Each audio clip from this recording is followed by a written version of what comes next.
प्रिय दर्शकों, आज की कहानी कोई साधारण कहानी नहीं है। ये एक सच्ची घटना है जो मेरे अपने जीवन में घटी।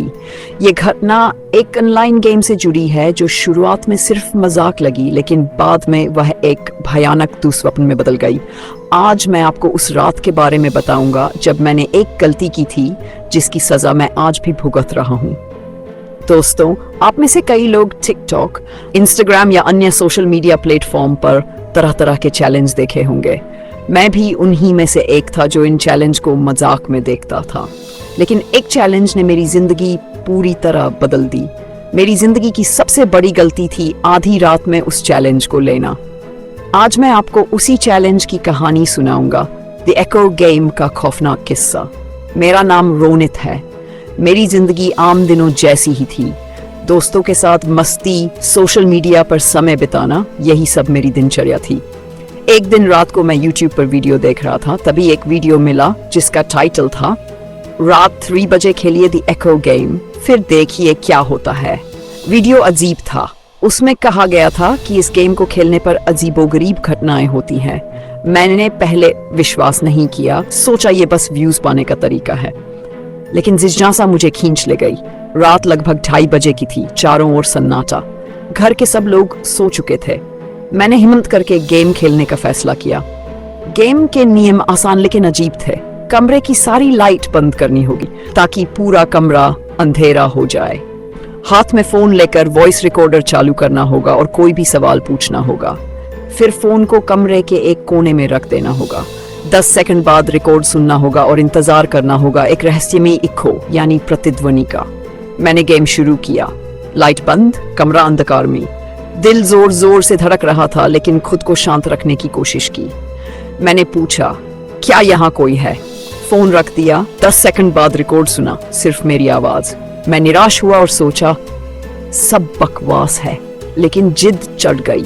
फिर से पूछा, क्या तुम मुझे देख सकते हो? इस बार रिकॉर्ड में मेरी आवाज के बाद हल्की सी फुसफुसाहट सुनाई दी। पहले लगा शायद मेरा वहम है, लेकिन दोबारा सुनने पर साफ समझ आया ये मेरी आवाज नहीं थी। वह किसी अनदेखे, ठंडे और धीमे स्वर की फुसफुसाहट थी। मैं रुका नहीं। तीसरी बार मैंने पूछा, तुम कौन हो?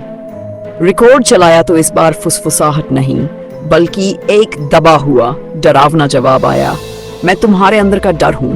ये सुनते ही मेरे पूरे शरीर में पसीना छूट गया।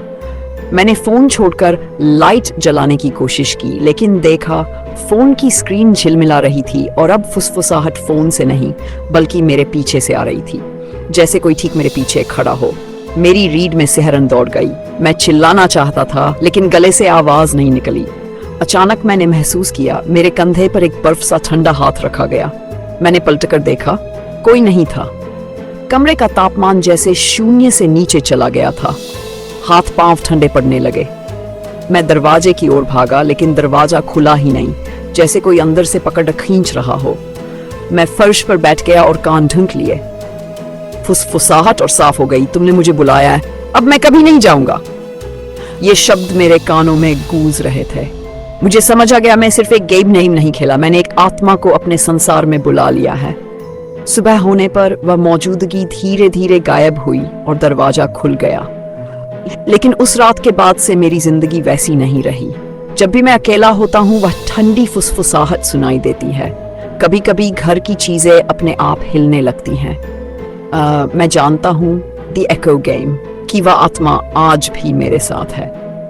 दोस्तों, यह कहानी मैंने आपको डराने के लिए नहीं बल्कि सावधान करने के लिए सुनाई है। कभी भी जिज्ञासा में ऐसे चैलेंज मत लीजिए। कुछ चीजें ऐसी होती हैं जिनसे खेलना नहीं चाहिए।